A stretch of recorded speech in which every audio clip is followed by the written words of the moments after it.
I've often wrote about Schrodinger's cat. Indeed, I've wrote about Schrodinger's socks. You know when you put socks into that, what do you call that box? There's water and it goes around. A washing machine. And one of the socks always disappears. But I've never wrote about Schrodinger's dog until now. Unlike Schrodinger's cat, Schrodinger's dog was always there. Under his feet, hungry for his master's voice, a pat, the sound of his step. The cat, like anybody's cat, couldn't give a toss, but that was neither here nor there. It's hard to tell if it's alive or if it ain't. It's one lazy cat. He's never there when you want him to be, and always there when you don't want him to be. Quark, the cat, was just one big paradox.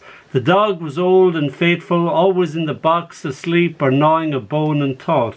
The cat couldn't care less, a source of constant anxiety about its whereabouts and the state of its health. Being neither here nor there or somewhere else entirely, as if it lived in a parallel universe, lived in a world of its own.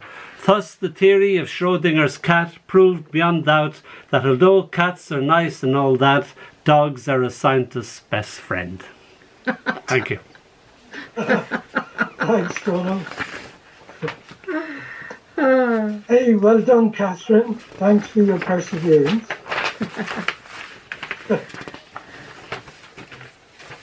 You're muted.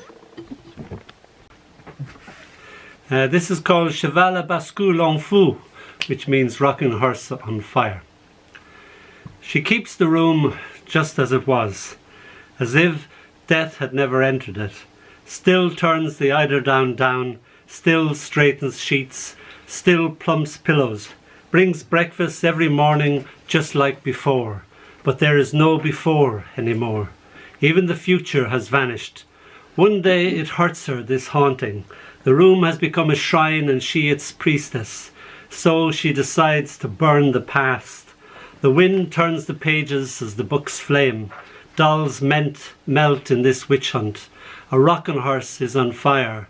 Go now, she commands. These are only things. She hides her daughter in her heart where nothing can touch her.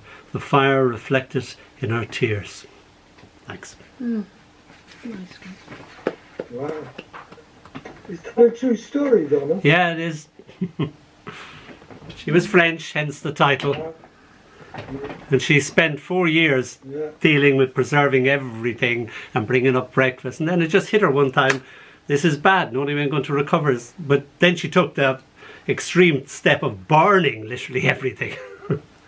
And the French rocking horse, I don't know if you know French rocking horses, antique ones, but they're very beautiful objects and very expensive. It all went on the bonfire. And that's how she survived it. Yeah. A bonfire of vanities. Yeah. It was memories. Her daughter. Yeah. It was her daughter. She was burning the memory of her daughter. I said that to her, but she said, I've got my daughter inside me, and yes, that's where she lives now. So, and the things kept on making her stay in the past, so she thought. Two ways of dealing with grief. I've seen people do either or, but not both together. So,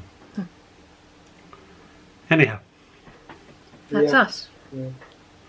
Thanks, Dónall. But what happened to the breakfast after she took it up? Did she leave the food? She took it. It was like a Sikh shrine where you put out the food for the holy book, and she just took it away again at night, and then brought another breakfast. I wanted to know whether it, whether it built up. And she no, she didn't eat it. She just threw it away. It was literally an offering. Oh, Joe! What an image! Joe, that's good, man.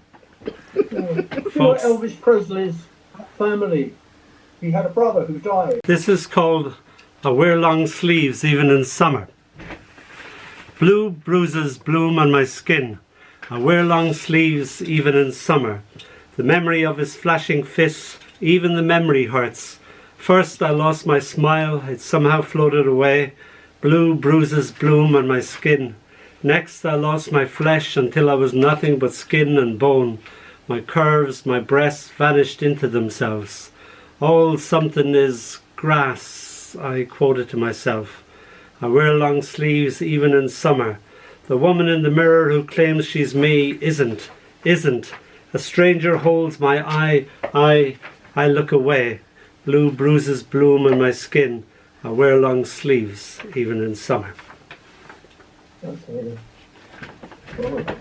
This is about David Bowie. I was listening to Fantastic Voyage off the Lodger album, my favourite Bowie album, and the new album. And it came on the radio that he died, and I thought surely there must be some mistake. I was also reading The Backward Look, which is a book by Frank O'Connor about 9th century Irish poetry. So this is called The Backward Look.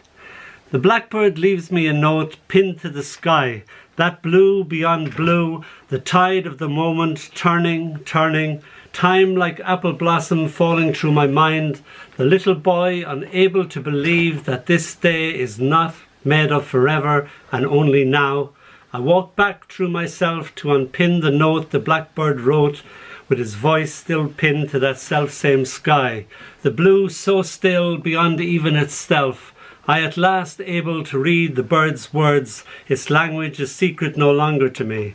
I sing, it says, I sing because all this must die. I sing the moment's tide, it's turning, always turning. Its throat full of song, glorying in being alive for this one eternal moment. Thanks.